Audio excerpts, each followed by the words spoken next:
Mitadidy.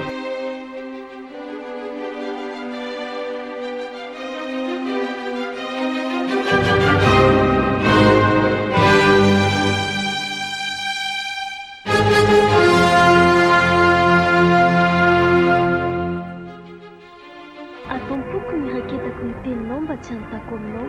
Salama, tsiro ndraiky filomisato, ekembo folo.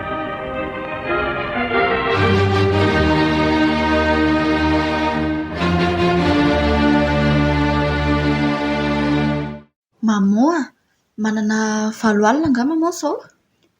Valo alina riary vola? Mba amaina an'izay namana tena ilaina maika be ilay izy. Vola valo alina ve dia ilaina maimaika ohatr'izany? Vola benga izany Joanne? Izao ilay izy. Hita mamoa ilay namako ilay marary matetika iny dia nitady vahaolana izy tena mipepeperaka izao rehetrarehetra izao hoe mba hanasitranana anazy.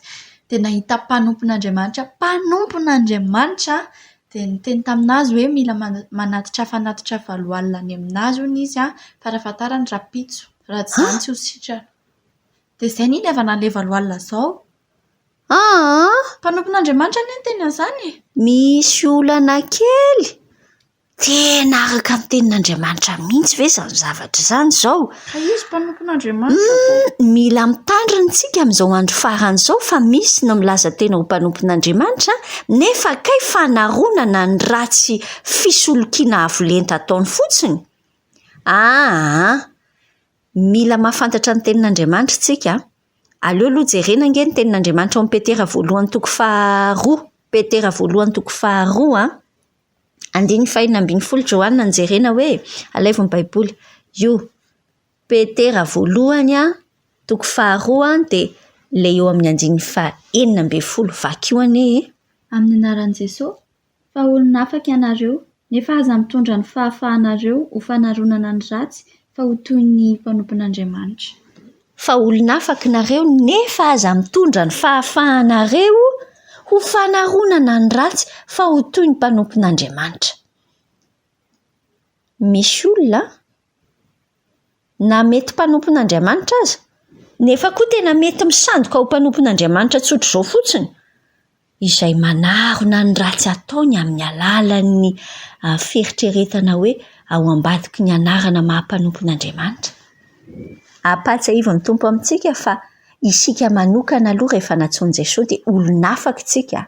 Isika tsy mahazo manao an'izany hoe hanaronana ny ratsy ny hitondrantsika ny fahafahantsika, fa olona afaka nareo nefa aza mitondra ny fahafahanareo ho fanaronana ny ratsy fa ho toy ny mpanompon'Andriamanitra. Petera voalohany toko faharoa 2:12.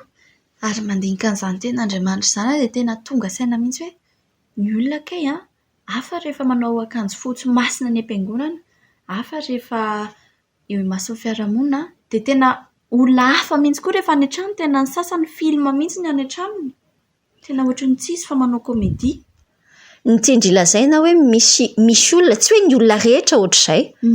Ny tediavin'Andriamanitra ho antsika dia tena hoe olona mitovintsika na any am-piangonana na tsy amin'ilay fotoana anaovantsika asan'Andriamanitra atao anaty farangisosiny tsika ny antsoina hoe mpanompon'Andriamanitra, fa amin'ny fotoana rehetra dia andao hiaina an'izay maha olona afaka antsika izay, ka olona afaka tsy hanarona ny ratsy ataontsika fa olona afaka miaina tsara araka ny maha-mpanompon'Andriamanitra antsika, dia tsy misy film anankiroa samihafa ny fiainana. Izay ny tindry lazaina. Izay mihitsy. Tsika mpihaino radio vaovao Masoa dia apatsaivo ny tenin'Andriamanitra ao amin'ny Petera voalohany toko faharoa 2:12 hoe fa olona afaka ianareo, nefa aza mitondra ny fahafahanareo ho fanaronana ny ratsy fa ho toy ny mpanompon'Andriamanitra. Fa olona afaka nareo nefa aza mitondra ny fahafahanareo fanaronana ny ratsy fa ho toy ny mpanompon'Andriamanitra. Amin'ny fotoana rehetra ndao hiaina maha-mpanompon'Andriamanitra antsika. Misy sary ange zany antsoina hoe mpanompon'Andriamanitra izany. Misy zavatra andrasa mitompo amintsika, tsy misy fanaronana ny ratsy ao ambadika izany. Petera voalohany toko faharoa 2:12. Fa olona afaka ianareo, nefa aza mitondra ny fahafahanareo fanaronana ny ratsy fa ho toy ny mpanompon'Andriamanitra.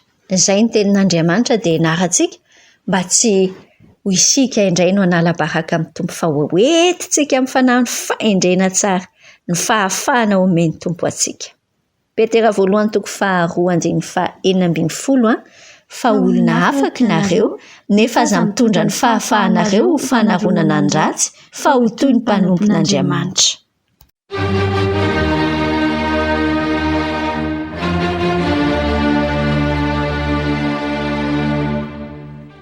Omabay Mitadidy.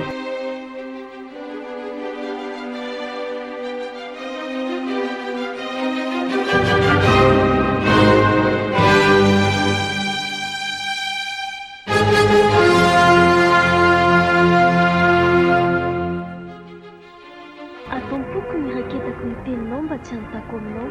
Salama, tsiro ny finoana